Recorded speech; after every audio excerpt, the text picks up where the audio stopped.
খতিবুল উম্মাহ মাশাআল্লাহ। আল্লামা হাফিজুর রহমান, আল্লামা হাফিজুর রহমান, আল্লামা হাফিজুর রহমান, আল্লামা হাফিজুর রহমান।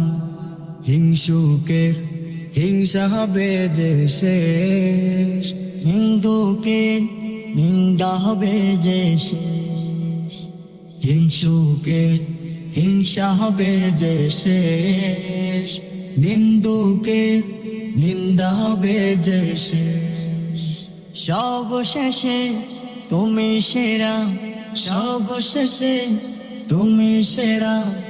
আল্লামা হাফিজুর রহমান, আল্লামা হাফিজুর রহমান, আল্লামা হাফিজুর রহমান, আল্লামা হাফিজুর রহমান, আল্লামা হাফিজুর। যেমনি ভাবে হাজার ছাগলের পাল থেকে, হাজার ছাগলের পাল যেরকম নিজেদের অস্তিত্বকে একটা নেকড়ের আক্রমণ থেকে রক্ষা করার সামর্থ্য রাখে না, ঠিক এই উম্মতের সাধারণ উম্মত, তারা নেতৃত্ববিহীন, খেলাফতের নেতৃত্ববিহীন, তারা মেষ এবং রাম ছাগলের মতো, ছাগলের পালের মতো, তারা তাদের চেয়ে দুর্বল কাফের বেঈমানদের দ্বারা লন্ডভন্ড হয়ে যায়। নেতৃত্বহীনতার কারণে উম্মত আজকে পতনের দ্বার প্রান্তে উপনীত। এই হলো উম্মতের জন্য খলিফার ভূমিকা। ওই রকম চাই সেই খলিফা একজন জালেম খলিফাই হোক না কেন, সেই খলিফা ইতিহাসের বর্বরতম শাসক হাজ্জাজ বিন ইউসুফ হোক না কেন, এরপরে উম্মতের যখন খলিফা থাকে, উম্মতের যখন একজন রাখাল থাকে, সেই রাখাল দুর্বল হতে পারে, সেই রাখাল জীর্ণ শীর্ণ হতে পারে, সেই রাখাল অতিশয় বৃদ্ধ হতে পারে, কিন্তু রাখাল যতক্ষণ আছে কোন কোন নেকড়ে ছাগলের পালের উপর হামলা করার সাহস পায়। ইতিহাস সেটাই বলে।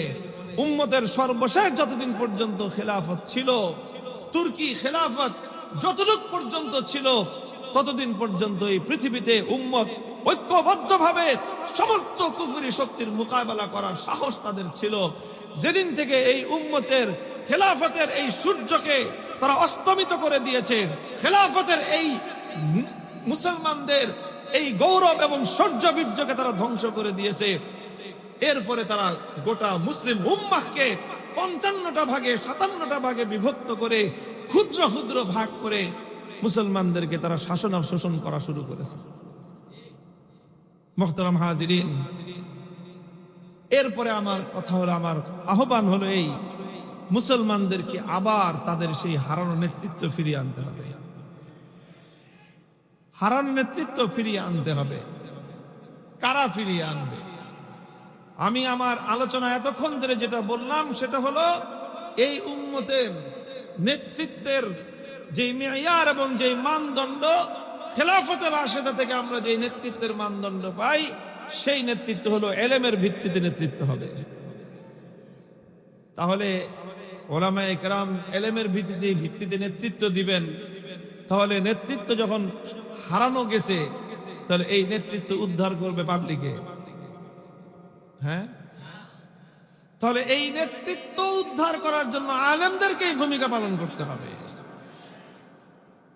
আলেমরা ছাড়া উম্মতের কাঙ্ক্ষিত এই নেতৃত্ব অন্য কেউ ফিরিয়ে আনতে পারবে না।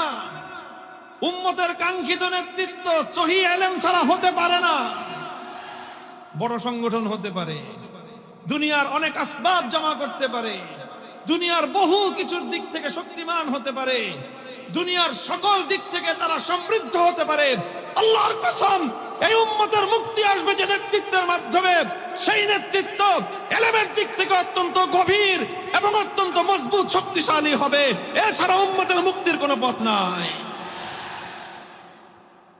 خلفاء فتكثر بارك الله لنا ولكم في القرآن العظيم ونفعنا وإياكم بالآيات والذكر الحكيم اللهم صل على محمد وعلى آل محمد كما صليت على إبراهيم وعلى آل إبراهيم إنك حميد مجيد اللهم بارك على محمد وعلى آل محمد كما باركت على إبراهيم وعلى آل إبراهيم إنك حميد مجيد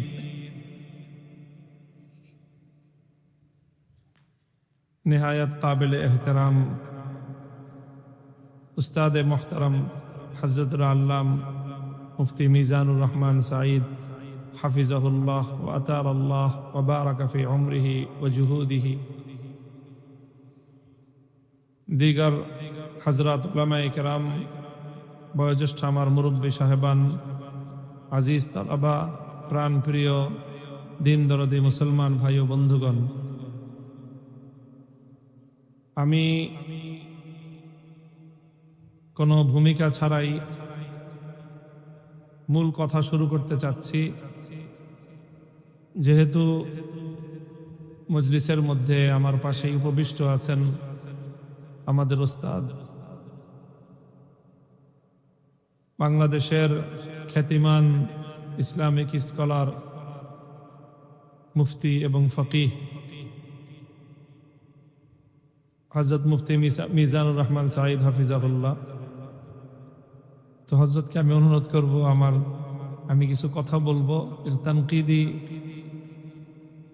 তানকিদি নজর নিয়েই হযরত শুনবেন এবং কোনো ইসলাহ থাকলে সেটা যেভাবে মুনাসিব হযরত মনে করবেন সেইভাবে আমাকে তাওয়াজ্জুহ আমার ইসলাহ করে দিবেন। এগুলো আমি কিছু নজরিয়াতি আমাদের যে সমস্ত কার্যক্রম আমরা পরিচালনা করতেছি তার সাথে কিছু নজরিয়াতি মাসাইলের তাআল্লুক আছে, সেই জাতীয় কিছু কথা আমি বলবো এবং সেই বিষয়গুলো আমাদের বর্তমান যারা নবীন উলামায়ে কেরাম এবং যারা সাধারণ মানুষ আছেন তাদের সকলেরই প্রয়োজন হয়, সকলেই বুঝতে পারে এমনভাবে আমি উপস্থাপন করার চেষ্টা করব ইনশাআল্লাহ। কথা যথেষ্ট সংক্ষিপ্ত করারও চেষ্টা করব যাতে আপনাদের ধৈর্যচ্যুতি না ঘটে। তা আমি প্রথমেই একটা হাদিস পড়েছি আপনাদের সামনে। এই হাদিসটা বুখারী মুসলিম সহ প্রায় হাদিসের সকল কিতাবের মধ্যে বর্ণিত আছে। এই হাদিসের মধ্যে রাসূল আকরাম সাল্লাল্লাহু আলাইহি ওয়াসাল্লাম হাজার হাজার বছরের আল্লাহ পাক রব্বুল আলামিনের পক্ষ থেকে প্রদত্ত এবং নির্ধারিত একটা ধারাবাহিকতার বর্ণনা দিয়েছেন। আমরা জানি যে ইব্রাহিম আলাইহিস সালাতু ওয়াস সালামের দুই ছেলে ছিল, ইসমাঈল আলাইহিস সালাম এবং ইসহাক আলাইহিস সালাম। ইসহাক আলাইহিস সালামের ছেলের নাম হলো ইয়াকুব আলাইহিস সালাম এবং ইয়াকুব আলাইহিস সালামের অপর নাম হলো ইসরাইল। এই জন্য এই খানদানকে বলা হয় বনি ইসরাইল। আল্লাহ পাক রব্বুল আলামিন খুব সম্ভবত ইব্রাহিম আলাইহিস সালামের পরবর্তী আম্বিয়ায়ে কেরাম সব ওনার নসল থেকেই প্রেরণ করেছেন দুনিয়াতে, বাকি আর বাইরে থাকতে পারে আমাদের জানা নেই, যতটুকু তারিখ কোরআন হাদিস এবং ইতিহাস থেকে আমরা পাই। তো সেই হিসাবে হযরত ইসহাক আলাইহিস সালাম, যিনি ইব্রাহিম আলাইহিস সালামের ছোট ছেলে, তার খানদান থেকে একেবারে মুসলসল ধারাবাহিকভাবে নবীদের আগমন হয়েছে, ধারাবাহিকভাবে কয়েক হাজার বছর। কত সংখ্যা নবীর সেটা তো আর বলতে পারবো না, যেহেতু কোরআন হাদিসে সুনির্দিষ্ট কোনো তথ্য নাই, কিন্তু কয়েক হাজার বছর যে হবে এতে সন্দেহ নাই। কয়েক হাজার বছর পর্যন্ত বনি ইসরাইল থেকে ইসহাক আলাইহিস সালামের আওলাদ থেকে আম্বিয়া কেরাম এসেছেন। আর এই হাজার হাজার বছরের মধ্যে বনি ইসমাইল থেকে কোনো নবী আসেন নাই, কারণ ইসমাইল আলাইহিস সালামের যে নসব পাওয়া যায় তাতে কোনো নবী নাই। তো একদিকে অনেক নবী এক সন্তানের ঔরসে, আর এক সন্তানের ঔরসে কোনো নবী নাই। পাল্লা একদিকে অনেক ভারী হয়ে গেছিল, আরেকদিকে অনেক হালকা হয়ে গেছিল। তো আল্লাহ পাক রব্বুল আলামিন শেষে যেই পাল্লাটা হালকা হইতে হইতে অনেক হালকা হয়ে গেছে, ওই হালকা পাল্লার মধ্যে আল্লাহ পাক এমন এক ভার দিছেন, নবী আখিরুজ জামান, নবীউল আম্বিয়া, সাইয়্যিদুল আম্বিয়া মুহাম্মদুর রাসূলুল্লাহ সাল্লাল্লাহু আলাইহি ওয়াসাল্লাম বনি ইসমাইল থেকে আসছেন। একদিকে কোয়ান্টিটি অনেক বেশি, আর একদিকে একজন নবীর ওজন। আমরা তো এটাই বলবো আমাদের নবীর প্রতি আমাদের মহাব্বত এবং ইশকের জায়গা থেকে, যে আরেকদিকে শুধু একজন নবী হাজার হাজার বছরের পয়গম্বরদের শান এবং মানের সমান হয়ে গেছে, বরং বেশি হয়ে গেছে। অর্থাৎ ইব্রাহিম আলাইহিস সালামের খানদানেই নবুয়ত চলেছে হাজার হাজার বছর পর্যন্ত।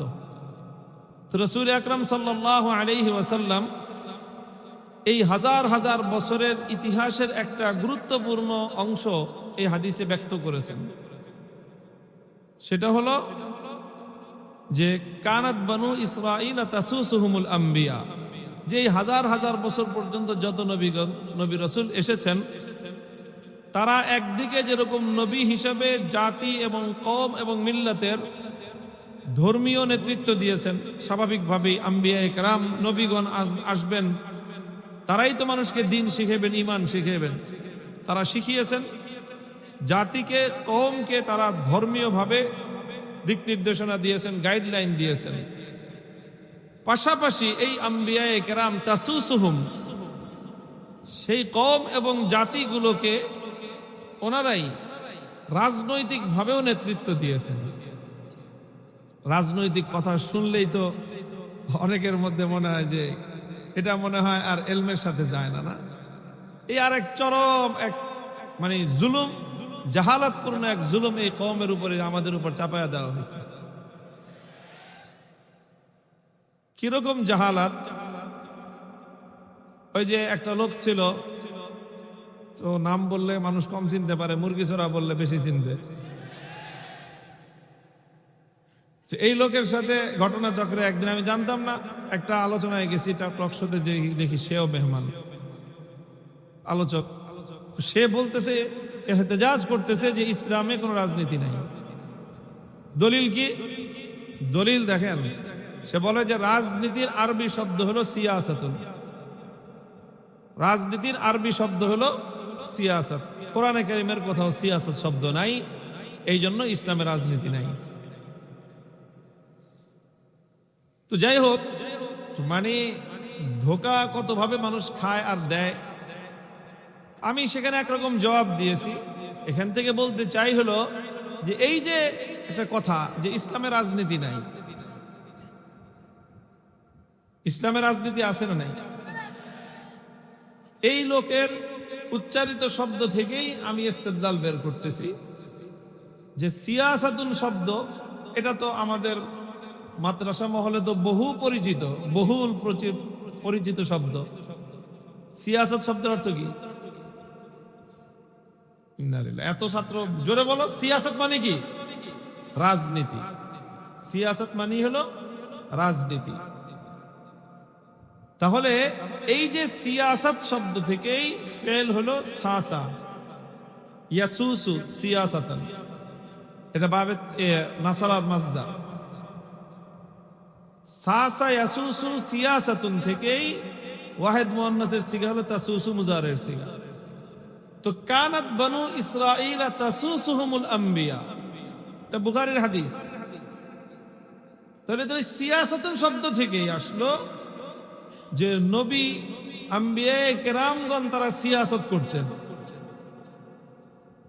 আম্বিয়া কেরাম কি করতেন? সিয়াসত করতেন। তাসুসুহুমুল আম্বিয়া, বনি ইসরাইলের রাজনৈতিক নেতৃত্ব দিতেন নবীগণ। অর্থাৎ একই সাথে নবীগণ যুগপৎ ভাবে ধর্মীয় নেতৃত্ব দিতেন, রাজনৈতিক নেতৃত্বটাও নবীগণ দিতেন। কুল্লামা হালাকা নাবিয়্যুন খালাফাহু নাবিয়্যুন, এক নবী দুনিয়া থেকে চলে যাওয়ার সাথে সাথে আল্লাহর পক্ষ থেকে পরবর্তী নবী সিলেকশন হয়ে যেত, এবং পরবর্তী নবী এসে তিনি সঙ্গে সঙ্গে আগের নবীর দোনোটা দায়িত্ব নিজের কাঁধে তুলে নিতেন। একদিকে তিনি তার উম্মত, কওম এবং মিল্লাতের ধর্মীয় নেতৃত্ব প্রদান করতেন, একই সাথে তিনি আল্লাহর পক্ষ থেকে নিযুক্ত হয়ে রাজনৈতিক নেতৃত্ব তিনি দিতেন। এই সিলসিলা চলতে চলতে আমাদের নবী পর্যন্ত এই সিলসিলাই চলেছে। এই জন্য আল্লাহ নবী বলেন যে আগে থেকে হাজার হাজার বছর ধরে চলে আসা রাজনৈতিক নেতৃত্বটা কোনো ইলেকশনের মাধ্যমে হতো না, বরং আল্লাহর পক্ষ থেকে সিলেকশনের মাধ্যমে হতো। আচ্ছা বলেন তো, নবী কে হন? নবী কে হন? আল্লাহর পক্ষ থেকে যিনি প্রাপ্ত হন। দুনিয়ার সমস্ত মানুষ মিলে একজন মানুষকে নবী বানাইতে পারে? আর দুনিয়ার সমস্ত মানুষ যদি কোনো নবীর বিরোধিতা করে, বিরুদ্ধাচরণ করে, তাহলে এতে কি নবীর নবুয়ত ক্যান্সেল হতে পারে? নবুয়ত এটা কেবলমাত্র এটা আল্লাহ পাক রব্বুল আলামিনের ইখতিয়ার। আল্লাহ যাকে ইচ্ছা তাকে নবী বানান। সারা দুনিয়া সেই নবীর মুখালাফত করলেও তার কিছুই আসে যায় না। এই জন্য নবুয়ত যেরকম আল্লাহ দিতেন, তার রাজনৈতিক নেতৃত্বের দায়িত্বটাও স্বয়ং আল্লাহই দিতেন। আল্লাহ নবী বলেন ওয়ালা নাবিয়্যা বাদি, অর্থাৎ এই সিলসিলা এবং এই ধারাবাহিকতা আমার পর্যন্ত এসে উপনীত হয়েছে যে আমি হলাম একদিকে আল্লাহর পক্ষ থেকে সিলেক্টেড সর্বশেষ নবী এবং আল্লাহর পক্ষ থেকে সিলেক্টেড সর্বশেষ এই উম্মতের রাজনৈতিক নেতৃত্বের অধিকারী। আমি নেতা শব্দটা ব্যবহার করলাম না, এটা পয়গম্বরদের বর্তমান ইস্তেমাল এবং ব্যবহার অনুযায়ী পয়গম্বরদের শানের খেলাফ। এটা কি পয়গম্বরদের শানের খেলাফ মনে হয় আমাদের কাছে। এই জন্য আমরা এই সমস্ত আদবেরও রিয়ায়াত করি। আমার নেতা, তোমার নেতা, বিশ্ব নবী মুস্তাফা, এই কথাটাকে আমরা ভালো মনে করি না। নেতা শব্দের যেইভাবে বাংলা ভাষায় প্রয়োগ হয়ে গেছে, হ্যাঁ আমার নবী, তোমার নবী, বিশ্ব নবী মুস্তাফা। তো আমি কি বললাম? সর্বশেষ রাজনৈতিক নেতৃত্বের অধিকারী মুহাম্মদুর রাসূলুল্লাহ সাল্লাল্লাহু আলাইহি ওয়াসাল্লাম আল্লাহর পক্ষ থেকে সিলেক্টেড। তাহলে নবী যেহেতু সর্বশেষ, তারপরে আর কোন নবী আসবেন না আখিরি নবীর পরে, তাহলে নবীজি তিরোধানের পর আখিরি নবীর ইন্তেকালের মাধ্যমে উম্মতের মধ্যে দুইটা শূন্যতার সৃষ্টি হচ্ছে। কয়টা? দুইটা খালা, দুইটা শূন্যতার সৃষ্টি হচ্ছে। প্রথম শূন্যতা হলো, তাহলে এই উম্মতের ধর্মীয় নেতৃত্ব দিবে কারা? দ্বিতীয় শূন্যতা হলো, তাহলে এই উম্মতের রাজনৈতিক নেতৃত্ব দিবে কারা? কারণ আল্লাহর পক্ষ থেকে তো নবী সিলেক্টেড এবং সেই নবী যুগপৎ দুটো দায়িত্বই পালন করে গেছেন। আমাদের নবী কি রাজনৈতিক নেতৃত্ব দেন নাই? আল্লাহর নবী ইন্তেকালের আগে তিনি খেলাফতের পরিধি, খেলাফত কি আমরা রাষ্ট্র শব্দের দ্বারা অনুবাদ করি না, কারণ রাষ্ট্রের আধুনিক যেই ধারণা সেটা একটু ভিন্ন রকমের। তবে আধুনিক ধারণা বাদ দিয়ে আমরা শুধুমাত্র সহজ এবং সহজ বোধগম্য শব্দ হিসেবে যদি রাষ্ট্র শব্দের দ্বারা অনুবাদ করি, এটা হতে পারে।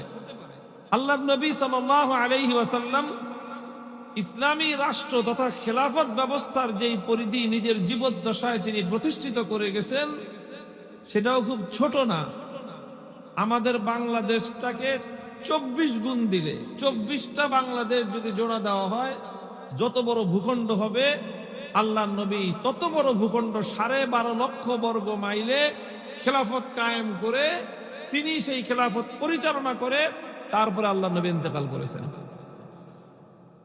12.5 লক্ষ বর্গ মাইল, বর্গ কিলোমিটার না, 12.5 লক্ষ বর্গ মাইল।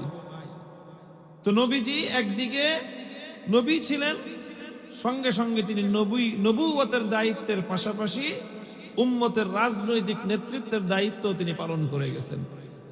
যার কারণে নবীর ইন্তেকালের মধ্য দিয়ে উম্মতের মধ্যে দুইটা খালার সৃষ্টি হয়েছে। একদিকে উম্মতের দ্বীনী রাহনুমাই, ধর্মীয় ভাবে নেতৃত্ব দিবেন কারা, আর একদিকে রাজনৈতিক নেতৃত্ব দিবেন কে? নবীজি এই উভয়টা নেতৃত্বের শূন্যতা পূরণ করার জন্য দুই হাদিসের মধ্যে দুই রকম রাহনুমাই এবং দিক নির্দেশনা দিয়ে গেছেন। একটা হলো আল উলামা ওয়ারাসাতুল আম্বিয়া ওয়া ইন্নাল আম্বিয়া লাম ইউওয়ারিসু দিনারাও ওয়ালা দিরহামা ইন্নামা ওয়ারাসুল ইলম ফামান আখাযাহু আখাযা বিহাজ্জিন ওয়াফির। যে আলেমগণ হলেন নবীদের উত্তরাধিকারী। আলেমদের কাছে কি আছে? নবীর ইলম আছে। এই ইলমের মাধ্যমেই উলামায়ে উম্মত নবীজির পরে কিয়ামত পর্যন্ত উম্মতের দ্বীনি রাহনুমাইয়ের জিম্মাদারি আদায় করবে। এটা হলো উম্মতের দ্বীনি নেতৃত্ব কারা দিবে সেই শূন্যতা পূরণের দিক নির্দেশনা। আর রাজনৈতিক নেতৃত্বর শূন্যতা পূরণ হবে কিভাবে, নবীজি সেটাও বলে গিয়েছেন, ওয়াসায়াকুনু খুলাফাউ ফাতাকসুরু, আমার পরে উম্মতের রাজনৈতিক নেতৃত্ব চলবে খেলাফতের মাধ্যমে, খেলাফতের মাধ্যমে। এবং সেই খলিফা যারা হবেন তারা অনেক হবেন, ফাতাকসুরু, অনেক খলিফা হবে কিয়ামত পর্যন্ত এই উম্মতের মধ্য থেকে, যারা উম্মতের রাজনৈতিক নেতৃত্বের ধারক হবেন। সেই খেলাফত সংখ্যা কত হবে, কত খলিফা হবেন, এটার স্পষ্ট বর্ণনা নাই। তবে এই খেলাফতের ধারাবাহিকতা আল্লাহর নবীর যুগ থেকে কিয়ামত পর্যন্ত চলবে, এটার বিভিন্ন বিবরণ পাওয়া যায়। যদিও সেটা একেবারে অব্যাহতভাবে না চললেও, মধ্যখান দিয়ে কাটা হলেও একেবারে সম্পূর্ণ খেলাফতের নেতৃত্ব পৃথিবী থেকে বিলুপ্ত হবে না। যতবার বিলুপ্ত করার চেষ্টা করবে, আবার ফিরে ফিরে উম্মতের মধ্যে খেলাফত আসবে এবং চূড়ান্ত এই বিশ্বব্যাপী ইসলামের বিজয় খেলাফতের হাত ধরেই হবে ইনশাআল্লাহ। এটাকে রুখতে কেউ পারবে না, এটাকে কেউ রুখতে পারবে না। হ্যাঁ, খেলাফতের মধ্যে ছন্দপতন হতে পারে, খেলাফতকে তারা মধ্যখান দিয়ে ধ্বংস করার চেষ্টা করতে পারে। যতবার তারা ধ্বংস করার চেষ্টা করবে, ইনশাআল্লাহ আল্লাহর নবীর রেখে যাওয়া এই আমানত, হাজার হাজার পয়গম্বরের এই নেতৃত্বের আমানত, উম্মতের এই খেলাফতের এই আমানত আবার মাথাচাড়া দিয়ে উঠবে। আবার সারা দুনিয়া থেকে সকল জাহিলিয়াতের অন্ধকারকে দূর করে ইসলামের হেলালি নিশান নিয়ে আবার পৃথিবীতে খেলাফত মাথাচাড়া দিয়ে উঠবে ইনশাআল্লাহ। এটা হবে।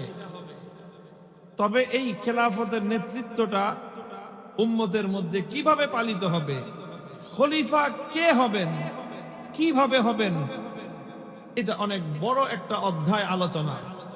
আমি মৌলিক অত লম্বা আলোচনায় যাব না, একটা কথা শুধু বলবো এখান থেকে। সেটা হলো নবী আকরাম সাল্লাল্লাহু আলাইহি ওয়াসাল্লাম দ্বীনের অন্য সব কিছুর পাশাপাশি খেলাফতের কোয়ালিটি, খলিফার মানদণ্ড হিসেবে, সর্বোচ্চ মানদণ্ড হিসেবে আল্লাহর নবী খেলাফতে রাশেদাকে উম্মতের সামনে মডেল হিসেবে রেখে গেছেন। খেলাফত কিভাবে হবে, খলিফা কিভাবে নির্বাচিত হবে, কে খলিফা হবে, খলিফার কেমন যোগ্যতা থাকতে হবে, এটার জন্য সর্বোচ্চ মডেল হলো খেলাফতে রাশেদা। আলাইকুম বিসুন্নতি ওয়া সুন্নাতিল খুলাফাইর রাশিদিন আল মাহদিয়্যিন তামাসসাকু বিহা ওয়া আদ্দু আলাইহা বিন নওয়াজিজ। খোলাফায়ে রাশিদিনের আদর্শ ইসলামের অন্যতম বুনিয়াদি মেয়ার, ইসলামের অন্যতম বুনিয়াদি দলিল। এটা খোলাফায়ে রাশিদার যে কোনো কাজ, যে কোনো আমল উম্মতের জন্য এটা হুজ্জত এবং দলিল। ঠিক তদ্রূপ খেলাফতে রাশেদার চার খলিফা উম্মতের সর্বসম্মত ভিত্তিতে, সর্বসম্মত ঐক্যমতের ভিত্তিতে চার খলিফা উম্মতের খোলাফায়ে রাশিদিন। এই চার খলিফাই হলেন কিয়ামত পর্যন্ত উম্মতে মুসলিমার জন্য নেতৃত্বের মানদণ্ড। আমাদেরকে বারবার আমি এই সমস্ত রাজনৈতিক যখনই আলাপ আলোচনায় যাই, খুব পেঁচায় এই জায়গাটায় এসে যে আপনাদের রাজনৈতিক, আপনারা যে বাংলাদেশে ইসলামী হুকুমত কায়েম করতে চান, আপনাদের মডেল কি, আপনাদের নমুনা কি, আপনারা কাদেরকে ফলো করতে চান। মানে বলে বলে ধাক্কায় আমাদেরকে বাংলাদেশের সীমান্ত থেকে পার করে ভারত, ভারত থেকে পার করে পাকিস্তান, তারপরে পাকিস্তানের সীমান্ত পার করে ওদিকে নিয়ে যেতে চায়। আমাদের মুখ দিয়ে ওগুলো বের করতে চায়। এরপরে এটাকে নিয়ে একটা কি বানাবে, এটাকে নিয়ে এরপরে তারা মিডিয়া বাজি করবে, আমাদেরকে নানাভাবে কালারিং করার চেষ্টা করবে। তো আলহামদুলিল্লাহ, আমাকে যতই পেছাপেছি করে, আমি কোনো সময় মানচিত্রের বাইরেই যাই না। আমি পরিষ্কার বলি, আমাদের দুনিয়ার অন্য কোনো মডেলের দরকার নাই। আল্লাহর পয়গম্বর আমাদের কাছে খেলাফতে রাশিদার মডেল রেখে গেছেন, কিয়ামত পর্যন্ত সেটাই আমাদের মডেল। আমরা মনে করি যারা খেলাফতে রাশিদার সাথে যতটুকু যেই শাসন মিলবে, সেই শাসন ততটুকু সফল, সেটা ততটুকু গ্রহণযোগ্য। আর খেলাফতের রাশেদার শাসন ব্যবস্থা থেকে যেই শাসন ব্যবস্থা যতটুকু দূরত্ব অবলম্বন করবে সেটাই তাদের ভুল, ইসলামের দৃষ্টিতে সেটাই পরিত্যাজ্য। এখন আপনি মিলায় নেন, বলে যে সৌদি আছে, কাতার আছে, কুয়েত আছে, আরব আমিরাত আছে, আফগানিস্তান আছে, পাকিস্তান আছে, ইরান আছে, ইরাক আছে, যা আছে সব আপনি হিসাব করেন, আমি আপনাকে মানদণ্ড দিয়ে দিলাম খেলাফতের রাশেদা। আমরা কি চাই? আমরা খেলাফতের রাশেদার মডেলে, খোলাফায়ে রাশেদিনদের মতো আমরা সেই খেলাফতের মডেলে আমাদের দেশকে আমরা করতে চাই। আচ্ছা, এখন খেলাফতের রাশেদার মডেলটা কি? খেলাফতের রাশেদা থেকে আমরা কি মডেল পাই? খেলাফতের রাশেদা অবশ্যই সর্ব এতেবারে উম্মতের জন্য উসওয়া, সর্ব এতেবারে উম্মতের জন্য অনুকরণীয় দৃষ্টান্ত, সন্দেহের কোনো অবকাশ নেই। তার মধ্যে একটা গুরুত্বপূর্ণ হলো যে খলিফার ক্রাইটেরিয়া কি হবে, কিসের ভিত্তিতে আপনি নেতৃত্ব নির্বাচন করবেন। আপনি যে একজন মানুষকে নেতা বানাবেন তার কিছু কোয়ালিটি লাগবে না? কি বলেন? এই যে নেতারা এসে যে আমাদের কাছে বলে, পরিচয় দেয়, আমরা একজন আরেকজনকে তুলে ধরি যে অমুকে এই করবে, অমুকে সেই করবে, অমুকে অমুক তমুক এমন তেমন, সেক্ষেত্রে আপনি কাকে নেতা নির্বাচন করবেন? নেতৃত্ব নির্বাচনের ইসলামী মানদণ্ডটা কি? আমি ইসলামী মানদণ্ডের ক্ষেত্রে অবশ্যই সেক্ষেত্রে খেলাফতের রাশেদাকেই সর্বোচ্চ মডেল বলে আমি বিশ্বাস করি এবং সেটাই আমি অনুসরণ করার চেষ্টা করি এবং সেটার জন্যই আমি আমার কওম এবং আমার জাতিকে আমি উদ্বুদ্ধ করছি। খেলাফতের রাশেদার ক্ষেত্রে নেতৃত্ব নির্বাচনে কোন বিষয়টার প্রতি খেয়াল রাখা হয়েছে? অনেক বিষয়ের প্রতি খেয়াল রাখা হয়ে থাকতে পারে, একটা বিষয় সন্দেহাতীত ছিল। সেটা কি? সেটা হলো আল্লাহ নবীর পরে নবীজি মুহাম্মদুর রাসূলুল্লাহ সাল্লাল্লাহু আলাইহি ওয়াসাল্লামের ইন্তেকালের পরে বলেন তো এই উম্মতের মধ্যে সবচেয়ে বড় আলেম কে ছিল? বলেন। আবু বকর সিদ্দিক রাদিয়াল্লাহু আনহু। এই ব্যাপারে দ্বিমত করার কারো হিম্মত আছে? 1400 বছর পর্যন্ত উম্মতের আহলে হকের মধ্যে কেউ দ্বিমত পোষণ করেছে? 1400 বছরের উম্মতের ইজমা। আল্লাহ রাসূল সাল্লাল্লাহু আলাইহি ওয়াসাল্লামের পরে ইলমের এতেবারে সবচেয়ে বড় শখসিয়ত, সবচেয়ে বড় আলেম হলেন সিদ্দিক আকবর রাদিয়াল্লাহু আনহু। সিদ্দিক আকবরের ইন্তেকালের পরে সবচেয়ে বড় আলেম কে ছিলেন বলেন? ওমর ফারুক রাদিয়াল্লাহু আনহু। এটাও মুজমা আলাইহি, এটাও মুত্তাফাক আলাইহি, ঐক্যমতের সিদ্ধান্ত। 1400 বছর পর্যন্ত এর মধ্যে কোনো হকপন্থী আলেমের দ্বিমত নেই। এরপরে কে? এরপরে হযরত ওসমান এবং হযরত আলী ইলমের এতেবারে, যোগ্যতার এতেবারে দুজন সমান। দুজন কি সমান? তবে অবশ্যই কোনো না কোনো দিক থেকে হযরত ওসমান আল্লাহর কাছে হযরত আলীর থেকে মুকদ্দম ছিলেন। এই জন্য হযরত ওসমান আগে, হযরত আলী পরে। তো এই হলো ইলমেরও সিলসিলা, এটা হলো খেলাফতেরও সিলসিলা। আল্লাহর পয়গম্বরের পরে সবচেয়ে বড় আলেম সিদ্দিক আকবর রাদিয়াল্লাহু আনহু। সিদ্দিক আকবরের পরে সবচেয়ে বড় আলেম হলেন ওমর ফারুক রাদিয়াল্লাহু আনহু। হযরত ওমর ফারুকের পরে সবচেয়ে বড় আলেম হলেন ওসমান গনি রাদিয়াল্লাহু আনহু। হযরত ওসমান রাদিয়াল্লাহু আনহুর পরে সবচেয়ে বড় আলেম হযরত আলী কাররামাল্লাহু ওয়াজহাহু। এইভাবে যদি তরতিব দেই, সিলসিলা বলি, ইখতিলাফ করার কারো কোনো গুঞ্জাইশ নাই। আছে? থাকলে ফালজাতুল আলানা কারনাহু। কারো যদি থাকে আহলে ইলমদের মাজমা আছে, কারো হিম্মত এই তরতিবের সাথে ভিন্ন মত পোষণ করার নাই। এখান থেকে যে বিষয়টা বুঝে আসে সেটা হলো যে উম্মতের রাজনৈতিক নেতৃত্ব নির্বাচনের জন্য সবচেয়ে গুরুত্বপূর্ণ বৈশিষ্ট্যটা কি? সবচেয়ে গুরুত্বপূর্ণ বৈশিষ্ট্য হলো আল্লাহর নবীর পরে যিনি সবচেয়ে বড় আলেম সিদ্দিক আকবর রাদিয়াল্লাহু আনহু, তিনি একদিকে মসজিদ নববীর ইমাম, সঙ্গে সঙ্গে তিনি হলেন উম্মতের রাজনৈতিক নেতা। সিদ্দিক আকবরের পরে এই উম্মতের সবচেয়ে বড় আলেম হলেন ওমর ফারুক রাদিয়াল্লাহু আনহু। একই সাথে তিনি মসজিদ নববীর ইমাম, একই সাথে তিনি উম্মতের রাজনৈতিক নেতা খলিফা। হযরত ওমরের পরে উম্মতের সবচেয়ে বড় আলেম ওসমান গনি রাদিয়াল্লাহু আনহু, একই সাথে তিনি মসজিদ নববীর ইমাম, একই সাথে তিনি উম্মতের রাজনৈতিক নেতা, তিনি খলিফা। হযরত ওসমানের পরে উম্মতের সবচেয়ে বড় আলেম হলেন হযরত আলী কাররামাল্লাহু ওয়াজহু, একই সাথে তিনি এই উম্মতের মসজিদের ইমাম, একই সাথে তিনি উম্মতের রাজনৈতিক নেতা, তিনি হলেন খলিফা। এ থেকে বোঝা যায় উম্মতের রাজনৈতিক নেতৃত্বের জন্য সবচেয়ে গুরুত্বপূর্ণ বুনিয়াদি বৈশিষ্ট্য হলো ইলম থাকতে হবে। খেলাফতের রাশেদার মেয়ার এবং মানদণ্ড অনুযায়ী ইলম থাকতে হবে রাজনৈতিক নেতৃত্বের জন্য। এখন রাজনৈতিক নেতৃত্বের জন্য কি কি ধরনের ইলম থাকতে হবে সেটা অনেক লম্বা আলোচনার বিষয়, কিন্তু বুনিয়াদি দুইটা বিষয়ের মধ্যে তো কোনো দ্বিমত করার অবকাশ নেই। এক নম্বর হলো কোরআন এবং হাদিসের একেবারে পিওর গভীর ইলম থাকতে হবে।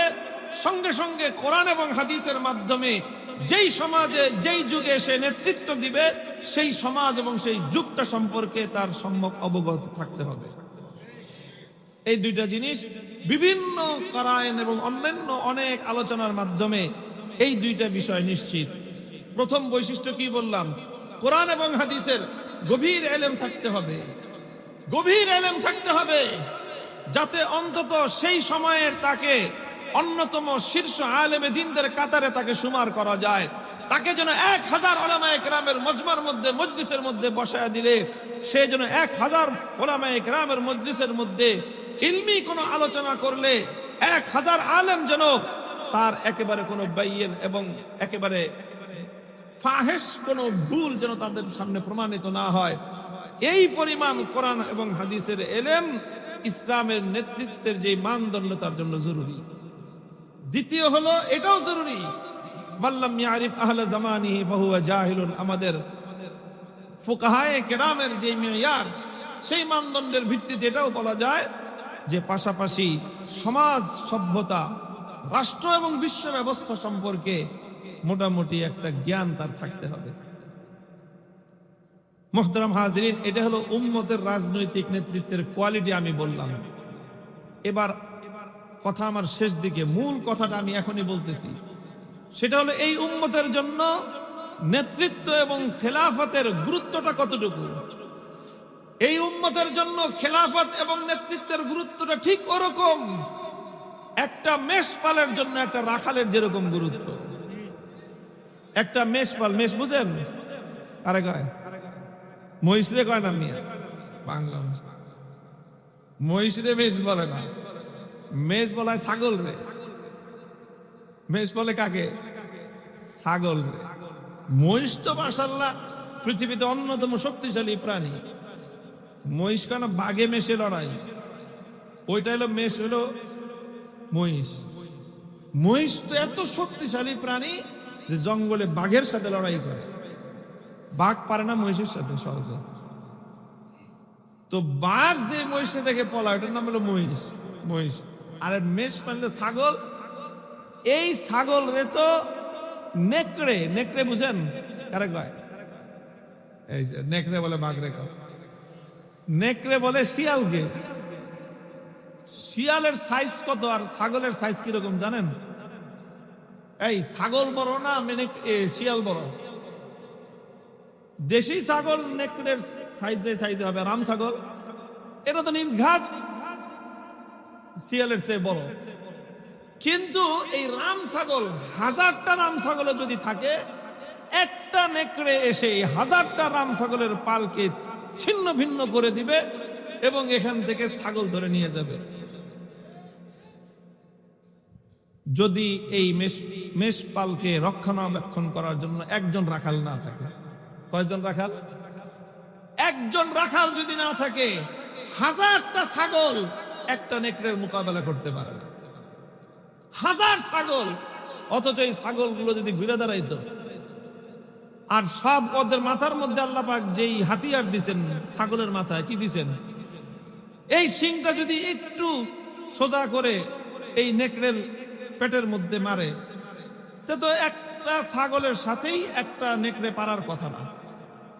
কিন্তু যখন এই মেষপাল ছাগলের পালে যখন রাখাল থাকে না, তো মিলে একটা নেকড়ের মোকাবেলা করতে পারে না, বরং এক নেকড়ে এসে হাজার ছাগলের পালকে লন্ডভন্ড করে দিয়ে সেখান থেকে তার পছন্দ মতো মোটা তাজা রাম ছাগলটাকে ধরে নিয়ে যায় এবং সে তৃপ্তি ভরে তাকে দিয়ে খায়। কোনো ছাগল এটার প্রতিবিধান করার কোনো ক্ষমতাই রাখে না। যেমনি ভাবে হাজার ছাগলের পাল থেকে হাজার ছাগলের পাল যেরকম নিজেদের অস্তিত্বকে একটা নেকড়ের আক্রমণ থেকে রক্ষা করার সামর্থ্য রাখে না, ঠিক এই উম্মতের সাধারণ উম্মত, তারা নেতৃত্ববিহীন, খেলাফতের নেতৃত্ববিহীন, তারা মেষ এবং রাম ছাগলের মতো, ছাগলের পালের মতো, তারা তাদের চেয়ে দুর্বল কাফের বেঈমানদের দ্বারা লন্ডভন্ড হয়ে যায়। নেতৃত্বহীনতার কারণে উম্মত আজকে পতনের দ্বার প্রান্তে উপনীত।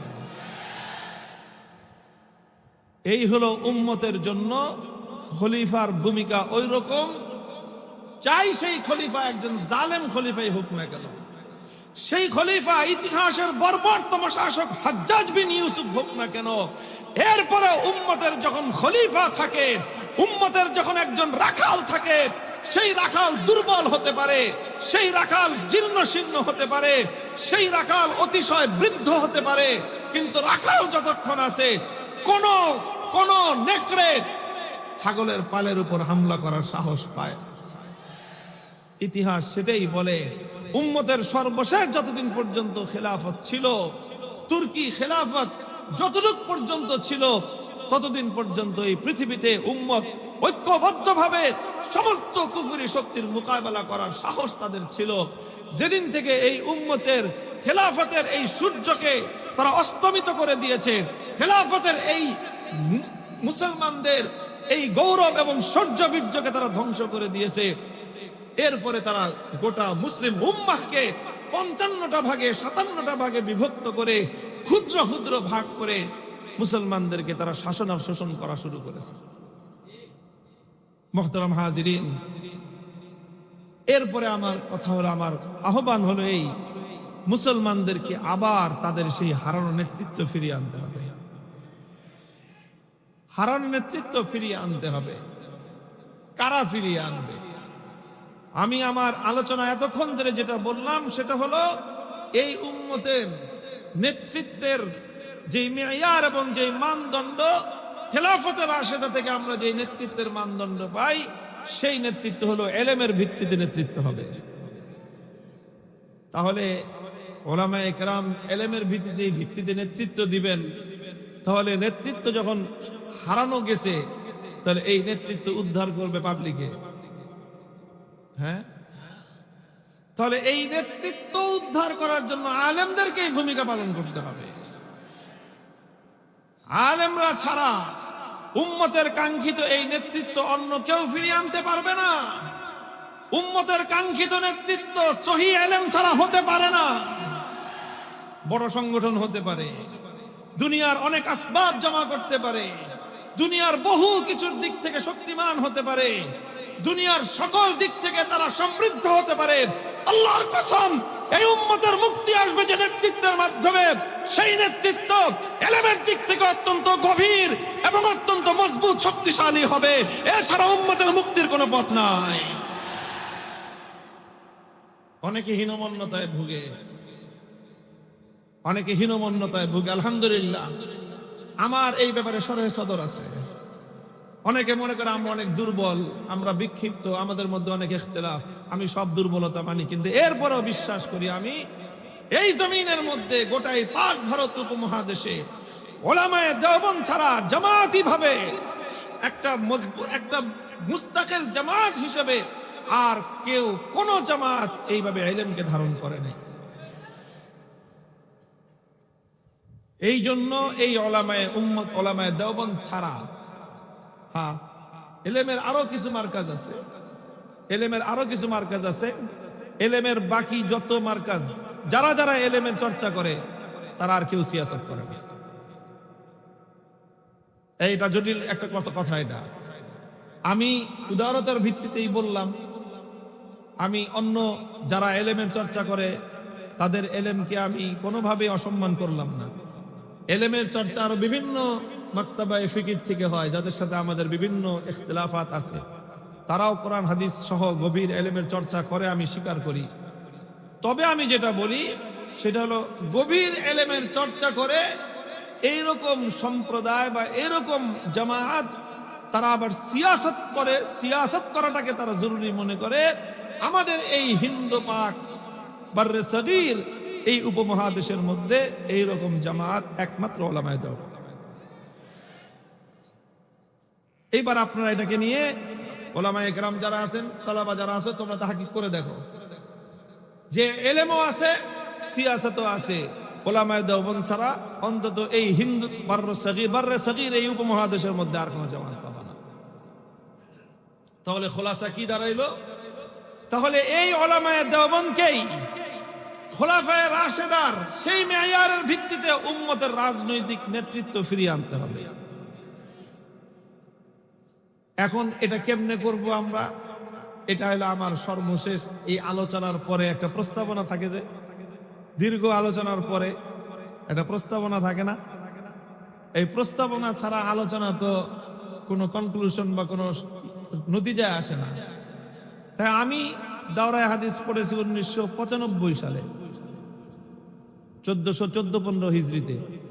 আমাদের দাওরায়ে হাদিস যখন আমরা ফারেক হয়েছি, ওই বছর দাওরায়ে হাদিসে আমাদের বেফাকে পরীক্ষার্থী ছিল 3000-এর মতো, কিছু বেশি। আর এর বাইরে হাটহাজারি তখন ছিল না বেফাকে, পটিয়া ছিল তখন বেফাকে। তো হাটহাজারি যেহেতু ছিল না, তো সর্বোচ্চ হাটহাজারিতে তখন 1200-1300 ছাত্র থাকতো, 1000-এর কিছু এরকম। তো সব মিলে আমি ধরতে পারি বাংলাদেশে 5000। আমাদের আজ থেকে 31 বছর আগের কথা বলতেছি, 5000 ছাত্র দাওরা ফারেক হইতো। এবার দাওরায়ে হাদিসের পরীক্ষার্থী কত? 35,000। কত হাজার? 31 বছরে 5000 থেকে আসছে 35,000। আগামী 3 বছর এটা 50,000-এ যাবে ইনশাআল্লাহুল আজিজ। আমার কথা হলো এই যে এক সময় আমরা উলামায়ে দেওবন্দ যারা যারা ফারেক হয়েছেন, তারা সকলেই নবুয়তের, নবীজির ইন্তেকালের পরে শূন্যতা সৃষ্টির প্রথম শূন্যতাটা, প্রথম গ্যাপটা ফিল আপ করার জন্য আমরা সব মিলে চেষ্টা করেছি। অর্থাৎ আমরা সবাই ধর্মীয় নেতৃত্বের জন্যই আমরা মাদ্রাসা থেকে যত ফারেক, এর মধ্যে যেই পরিমাণ যোগ্যতাওয়ালা আহলে মানে ইস্তেদাদ, জি ইস্তেদাদ আমাদের ফারেগিন হতো, যোগ্যতা সম্পন্ন যে সকল নবীন আলেম হতো, তাদের সকলকেই উম্মতের দ্বীনি নেতৃত্ব দেওয়ার জন্যই তাদেরকে কাজ করতে হইতো। কারণ এই বিশাল জাতি, 15 কোটি মানুষের এই জাতির মধ্যে ধর্মীয় নেতৃত্ব দেওয়ার জন্য যেই পরিমাণ লোক দরকার, সেটা কওমি মাদ্রাসা থেকে ফারেক হওয়া নবীন আলেমদের মধ্যে ইস্তেদাদওয়ালা যোগ্যতা সম্পন্ন আলেম দিয়ে সেটা কভার হইতো না, সেটা ফিল আপ হইতো না, ঘাটতি থেকে যেত। তো মূল আসলে এখানেই যদি ঘাটতি থাকে, তো অন্য জায়গায় আমরা মনোযোগ দিব কেমনে? কিন্তু আজকের বাংলাদেশের প্রেক্ষাপটে আমি বলতে চাই যে বিপুল পরিমাণ উলামায়ে কেরাম, নবীন আলেম প্রতি বছর আমাদের মাদারিসগুলো থেকে ফারেক হচ্ছে। এখন আমাদের একটু নজর দেওয়ার সময় এসেছে যে আমরা নবুয়তের, নবীজির ইন্তেকালের পরে, খতমে নবুয়তের পরে, নবুয়ত খতম হওয়ার পরে এই উম্মতের যে দ্বিতীয় শূন্যতাটা সৃষ্টি হয়েছিল, রাজনৈতিক নেতৃত্বের শূন্যতা, সেই রাজনৈতিক নেতৃত্বের শূন্যতা পূরণ করার জন্য উলামায়ে দেওবন্দকে এখন সম্পূর্ণ জিম্মাদারি নিজেদের কাঁধে তুলে নিয়ে পরিকল্পনা করতে হবে। এটা যদি আমরা করতে না পারি, তাহলে এই কওমের মুক্তির আর কোনো পথ নাই, কোনো পথ নেই।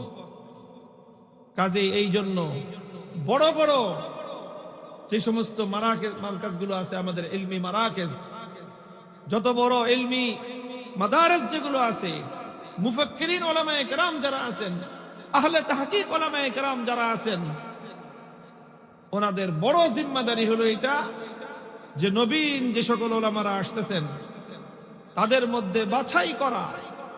সর্বপ্রথম ইলমি ইস্তেদাদ লাগবে।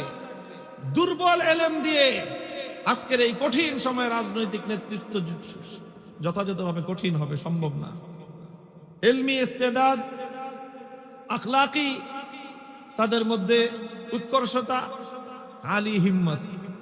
তবে এইভাবে এই 3 সিফত যাদের মধ্যে থাকবে, সাহসী হবে, উত্তম চরিত্রের অধিকারী হবে, লোভী হবে না, দুর্নীতি পরায়ণ হবে না, সুযোগ পাইলেই নিজের ব্যক্তিগত চরিতার্থ, ব্যক্তিগত খায়সাত চরিতার্থ করবে, এমন যেন না হয়। স্বভাবগতভাবে সাহসী, স্বভাবগতভাবে উন্নত চরিত্র, স্বভাবগতভাবে এবং যোগ্যতাগতভাবে তারা আলী ইস্তেদাত। এই জাতীয় নবীন আলেমদেরকে বাছাই করে তাদেরকে আগামীর সিয়াসি নেতৃত্বের জন্য প্রস্তুত করতে হবে। এটা আজকের এই উম্মতের অনেক বড় ফরিজা, অনেক বড় দায়িত্ব, জিম্মাদারি। আলহামদুলিল্লাহ, দারুল ইফতা কম হয় নাই, অনেক দারুল ইফতা হয়েছে। মুফতি সাহেবান দিয়ে তো বাংলাদেশ আলহামদুলিল্লাহ গিজ গিজ করে। অবশ্যই আমাদের মুফতি দরকার, মুহাক্কিক মুফতিয়ানে কেরাম দরকার, মুহাদ্দিসিন দরকার, মুফাসসিরিন দরকার। কোনোটারই আমি জরুরতকে অস্বীকার করতেছি না। তবে অবশ্যই আমি সবসময় বলি যে যত্রতত্র যেখানে সেখানে যে কোনোভাবে নামকা ওয়াস্তে খালি কোন রকম ভাবে নামের শুরুতে একটা মুফতি ডিগ্রি লাগানোর যে একটা প্রবণতা, এটা একটা আত্মঘাতী প্রবণতা। খতিবুল উম্মাহ, মাশাআল্লাহ, খেয়াল করেন আমার কথাটা। আমাদের অন্যান্য বিষয়ে যেরকম দক্ষ যোগ্য ব্যক্তিত্ব আমরা গঠন করতেছি, নবীন উলামায়ে কেরামের মধ্যে এরকম একটা প্রবণতা হওয়া দরকার যে ইনশাআল্লাহ আমরা বাংলাদেশে আগামী দিনে রাজনৈতিক নেতৃত্বের শূন্যতা পূরণ করার জন্য আমরা সাহস নিয়ে সামনে পদক্ষেপ রাখবো ইনশাআল্লাহ। রাজনৈতিক নেতৃত্ব ছাড়া এই জাতিকে আত্মমর্যাদা সম্পন্ন জাতি হিসেবে গড়ে তুলবার ভিন্ন কোনো পথ নেই। অন্য কেউ এই জাতির জন্য, এই কওমের জন্য, এই মিল্লাতের জন্য নিজেদের স্বার্থ জলাঞ্জলি দিবে না। অন্য কেউ এই উম্মতের হারানো গৌরব ফিরে আনতে পারবে না যতক্ষণ পর্যন্ত আল্লাহ রাসূল সাল্লাল্লাহু আলাইহি ওয়াসাল্লাম প্রদত্ত সেই মানদণ্ডের ভিত্তিতে ইসলামী উম্মার নেতৃত্ব তৈরি আমরা করতে না পারবো, ততক্ষণ পর্যন্ত জাতির হারানো গৌরব, মৃত গৌরব আমরা ফিরে আনতে পারবো না। আলহামদুলিল্লাহ, আমি ব্যক্তিকে বর্তমান সময়কার আমার ছোট ভাইদের জন্য, আমাদের সন্তানতুল্য ছাত্রদের সামনে আমি আমাকে পেশ করতে চাই। দেখো, আমি আলহামদুলিল্লাহ আমাদের মাদ্রাসার যে পড়ালেখার তরতিবের এতেবারে আলহামদুলিল্লাহ গবি ছাত্র তো ছিলাম না। আমি বিফাকে 3 বার পরীক্ষা দিছি, তার মধ্যে 2 বারই আমি বিফাকে নম্বরে আউয়াল হয়েছি, দাওরা হাদিসে নম্বরে আউয়াল হয়েছি। নম্বরে আউয়াল হওয়ার পরে শেখুল হাদিস রহমতুল্লাহ আলাইহি, আমার আব্বাজান রহমতুল্লাহ আলাইহির তামান্না ছিল যে ওনার আওলাদদের মধ্যে কেউ বুখারীর দর্সের সাথে তাদরিসের খেদমত করুক। তো আমার পরের বছর থেকেই শেখ বুখারী শরীফের দর্সের খেদমতে বসায় দিয়েছেন। এগুলোও করেছি, অন্যান্য কাজও করেছি, কিন্তু মুসালসাল ভাবে আমি রাজনীতি করে আসতেছি, মুসালসাল ভাবে রাজনীতি করে আসতেছি। রাজনীতিটা যতটা না তাত্ত্বিক, তার চেয়ে অনেক বেশি একটা প্র্যাকটিক্যাল সাবজেক্ট। এটাকে প্র্যাকটিস করতে হবে, এটাকে বাস্তব অনুশীলন করতে হবে। এটা আমি মনে করি আমাদের অনেকের মধ্যে এই ব্যাপারে খামখেয়ালি আছে। মনে করে রাজনীতি একটা জিনিস ফালতু লোকদের কাজ।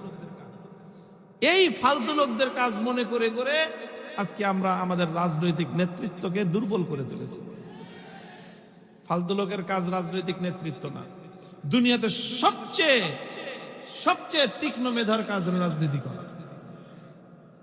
এটার জন্য এলেমের যেরকম দরকার, পুঁথিগত জ্ঞানের যেরকম দরকার, কিতাবি এলেমের যেরকম দরকার, ঠিক তদ্রূপ এটার জন্য প্র্যাকটিক্যাল এলেমেরও দরকার। এটার সাথে মুমারাসাতের প্রয়োজন। বছরের পর বছর, যুগের পর যুগ মুমারাসাতের মাধ্যমে এই দক্ষতাটা অর্জন হয়। এরপরে একটা কাঙ্ক্ষিত মানের নেতৃত্ব তৈরি হয়। এটা এত সহজ না যত সহজ আর যত মাগনা আমরা মনে করতেছি। তো ইনশাআল্লাহ আমরা যে পারবো, ওলামায়ে উম্মত যে পারবেন, এটা তো আজকে সারা দুনিয়ার সামনে প্রমাণিত এক সত্য। এই ওলামারাই তো করতেছেন, আলহামদুলিল্লাহ করতেছেন। তো ওলামারা তো করতেছেন। এই দেখা যায় আমার ড্রেস, এই পাঞ্জাবি এবং এই যে কোট, এটা সব ওলামাদের দেশে বানানো, যারা সারা দুনিয়াকে দেখায় দিয়েছে অর্থনৈতিক উন্নতি একটা রাষ্ট্রের কিভাবে করতে হয়, একটা রাষ্ট্রের উৎপাদনশীলতা কিভাবে বৃদ্ধি করতে হয়, সারা দুনিয়াকে দেখায় দিয়েছে। সারা দুনিয়ার সমস্ত কুফরি শক্তিগুলোকে তোয়াক্কা না করে কিভাবে একটা স্বাধীন, একটা আত্মমর্যাদা সম্পন্ন জাতি গঠন করা যায়, এই হুজুররাই দেখায় দিয়েছে। 40 বছর তারা যুদ্ধই করছে, পড়ালেখা করার তেমন একটা সময় পায় নাই, যা পড়তো তাও সব ওই পাকিস্তানে এসে পড়াশোনা করতেন তারা। এখন তারা সেখানে সমস্ত পড়াশোনা এলমের এমন এমন মার্কাজ করছে। দারুল ইফতা, আমরা তো মনে করি যে হুজুরদের দারুল ইফতা করা করি, সেখানকার দারুল ইফতা দেখে আসলাম। দারুল ইফতার নাম তো শুধু দারুল ইফতা না, দারুল ইফতা ওয়াল কাজা, সব দারুল ইফতা ওয়াল কাজা। কারণ এখন বিচারক সংকট, এই জন্য 2 বছর করে পড়ায় পড়ায় সব বিচারকের পদে বসায় দেওয়া হইতেছে। দারুল ইফতা ওয়াল কাজা, বছরে 2 ফাতরা, 6 মাস ডুববে, বাকি 6 মাস এই ক্যাম্পাস থেকে বের হওয়ার কোনো সুযোগ নেই। একদম 5 তলা বিল্ডিং, নিচতলা তালা মারা, এমন করা করি। মানে মক্তবের ছাত্র এত করা করি নাই, কারণ 40 বছর তাদের এলমের করতে পারে নাই, তারা অনেক শূন্যতা সৃষ্টি হয়ে গেছে। এখন এরকম যোগ্য যোগ্য লোক তৈরি করার জন্য তারা চেষ্টা করতেছেন এবং এমন এক বিচার ব্যবস্থা তারা কায়েম করেছেন। সুবহানাল্লাহি ওয়া বিহামদিহি।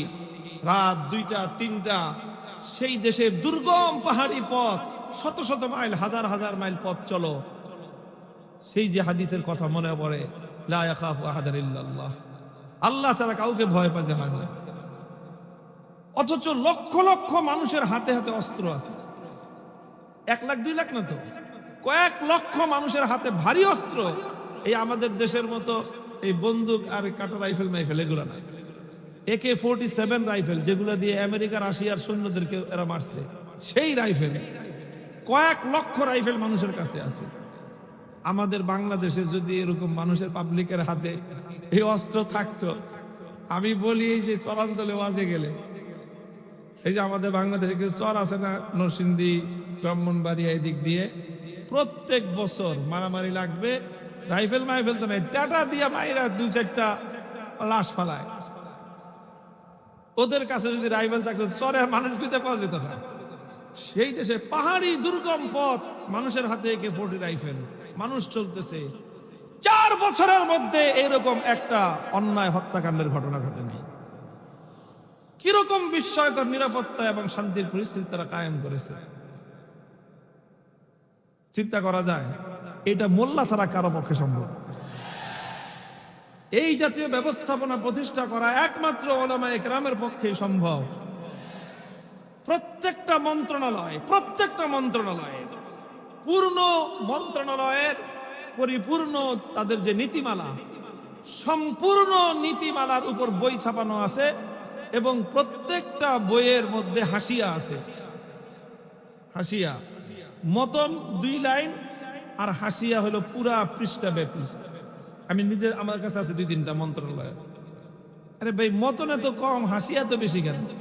হাসিয়ার মধ্যে সব কোরআন, হাদিস এবং ফিকহে হানাফির রেফারেন্স, সমস্ত ফিকহে হানাফির যে সমস্ত মারাজে যে সমস্ত কিতাব আছে, কদিম কিতাবের সব 3টা মাসদার থেকে, কোরআন, হাদিস এবং ফিকহে হানাফির মারাজে বড় বড় কিতাবগুলি থেকে, কুতুবুল উসুল থেকে সমস্ত হাওয়ালা দিয়ে কোন মন্ত্রণালয়ের কোন নীতিটা কোরআনের কোন আয়াতের আলোকে, কোন হাদিসের আলোকে, ফিকহে হানাফির কোন মাসালা এবং কোন ফতোয়ার আলোকে এটা রাষ্ট্রীয় নীতি হিসেবে সাব্যস্ত হয়েছে, সব সরাসরি হাত শুরু হাত সহ প্রত্যেকটা মন্ত্রণালয় থেকে এরকম নীতিমালা আছে।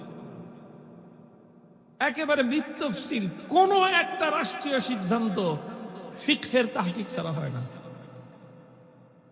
কোরআনের দলিল লাগে, হাদিসের দলিল লাগে, পাশাপাশি ফিকহে হানাফির দলিল লাগে, ফিকহে হানাফির দলিল। এবং এই যে 30 জনের মতো মন্ত্রী, 28 জনই সব দেওবন্দি হুজুর। কাজীউল কুজাত, প্রধান বিচারপতি মোল্লা আব্দুল হাকিম হাক্কানি, অনেকগুলি কিতাব আছে তার আরবিতে কাজার উপর। উপমহাদেশের একজন মজবুত আলেম, উনি জবরদস্ত আলেম। আলহামদুলিল্লাহ, আমি বলতে চাই প্রক্রিয়া পদ্ধতি যেটাই হোক, কিন্তু হুজুররাই যে একমাত্র পরিপূর্ণ পিওর ইসলামিক রাষ্ট্র ব্যবস্থা আজকের 21 শতাব্দীতে কায়েম করতে পারে, এটা একটা প্রমাণিত সত্য। বাকি সবগুলো হলো দাবি, কোনোটাই প্রমাণিত না। অন্যরা পারবে, পারতে পারে, সম্ভাবনাময়, এখনো চেষ্টা করতেছে। উইল ট্রাইং, আমরা ট্রাই করতেছি, চেষ্টা করতেছি, আমরা ডেভেলপ করতেছি, উন্নতি করতেছি, আর আমরা করে সারছি। কাজেই এই জন্য ওলামায়ে উম্মত এবং সাধারণ মানুষ সবাইকে আমি বলবো যে ইসলামের সঠিক রাজনৈতিক ব্যবস্থা প্রতিষ্ঠা করতে হলে সঠিক একদম কোরআন এবং হাদিসের এলেমের মধ্যে মজবুত এলেমওয়ালা লোক ছাড়া কোশ্চিনকালও সম্ভব নয়। যারা মনে করেন যে আমাদের সাথে অন্য কেউ মিললে অথবা আমরা অন্য কারোর সাথে মিললে আমাদের দুর্বলতা প্রকাশ পাবে, আপনারা এই সকল বিষয়গুলি সম্পর্কে হয়তো আপনাদের নজর যাচ্ছে না। আমার আত্মবিশ্বাস যে আমাদের কাছে অন্য কিছু থাকতে না পারে, কিন্তু বাংলাদেশে যত রাজনৈতিক পক্ষ আছে এলেম একমাত্র ওলামায়ে দেওবন্দের কাছে আছে, অন্যদের কাছে এলেম নাই। এলেম ছাড়া অন্য যত যা কিছু থাকুক, শেষ পর্যন্ত এলেমের কাছে এসে মাথা নত করতেই হবে। আল্লাহ আমাদেরকে বুঝবার তৌফিক দান করেন। এখন আমাদের কাজ হলো নিজেদেরকে আরেকটু প্রস্তুত করে নেয়া নেতৃত্বের জন্য। প্রত্যেক বছর এই যে 35,000, 30,000, 50,000 ওলামা যে ফারেগ হচ্ছে, এর মধ্যে অন্তত 1,000 যদি ইস্তেদাদ হয়, এই 1,000 থেকে অন্তত 10% আপনারা দেন রাজনীতি করার জন্য। 10% দেন রাজনীতি করার জন্য, আমাদের কাছে দেন, আমি জিম্মেদারি নিব। যারা একটু ইস্তেদাদওয়ালা রাজনীতি করবা, হিম্মত করে আসো, আমরা একসাথে হাতে হাত রেখে এই দেশের রাজনৈতিক নেতৃত্বের দায়িত্ব আমরা তুলে নিয়ে ইনশাআল্লাহ আল্লাহর জমিনে মদিনার ইসলাম এবং ইসলামে শরীয়তে ইসলামিয়া নাফেজ করব, কায়েম করব। 100 বছরের পূর্বসূরীদের স্বপ্ন বাস্তবায়িত হবে ইনশাআল্লাহ এই জমিনে।